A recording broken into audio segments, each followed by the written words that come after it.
as I promised, I came out with a PYREKEEPER build. And yeah, this build is tanky. It does damage, 550 50 fizz. It has infinite healing. Like, it's just really dumb. Yeah, I'm going to be showcasing this. I purposefully lost my elo so I can gain it back on this build. And yeah, this is how my channel looks all looking like. So if you want this build, then of course, as always, it will be in the description. Watch the full video, like all of that, and yeah, let's get into it. Just like any other attunement, Flame has a variety of mantras to choose from. I'm going to be going through my choices and why I picked them. For my first mantra, I have Flame. With it, I use 2 glass stones and a reversal spark. This move is diabolical. You leap behind them and it's hardly reactable. After it, you can consecutively use another mantra, so it's just 3 damage. It's so ridiculous and stupid. We also use Fireblade. It's essential to run a guard break when you're running an attunement with 80 or more investment. It's really good and gets your enemies out, and it's good for starting combos. Ash Slam is an amazing roll catcher. It does good damage and it's good for applying the pressure through aggression. It's very good for AoE and Bloodless in ganks and in champ. I run 3 perfect lenses with this to increase the range. Next we have Rising Flame.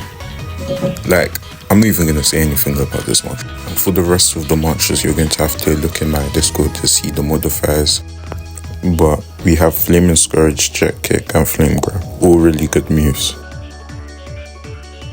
As you know, PYREKEEPER has a whopping 5 crits. This increases the variation in the build, as these crits act just like mantras. One of the crits relieving your cooldown of another crit.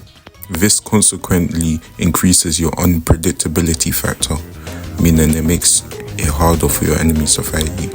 On top of that, it has weird M1 and uppercut animations, making it easy to hit your opponents.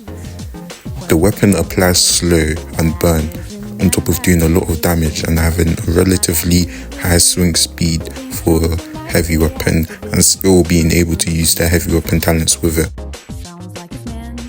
This build has a lot of agility, so it can get all of the good talents such as Down Comes the Claw, Ghost and Jet Striker. It also has high intel and willpower, so we can get all of the dead gods and all of the new willpower talents that were added to the game, increasing our damage and letting us apply anti-heal to our opponents. We also get all of the new willpower talents, Eureka, Ever-Changing Aegis and Perfect Flash, so we increase our tankiness and damage to the most. We go Charisma, so we can have extra damage and even further tankiness stacked upon what we have with Ever-Changing Aegis. In this build we go 6 Vitality and 6 Erudition, just so we can have enough Ether and we can run Ferocity, Armour enchant that makes you more tankier depending on how much temper you have. This makes it extremely hard for our opponents to defeat us because we're more tanky and have more damage resistance. On top of this, Flame Song Chant scaling is kinda bad, so we don't really need Song Chant. War proficiency.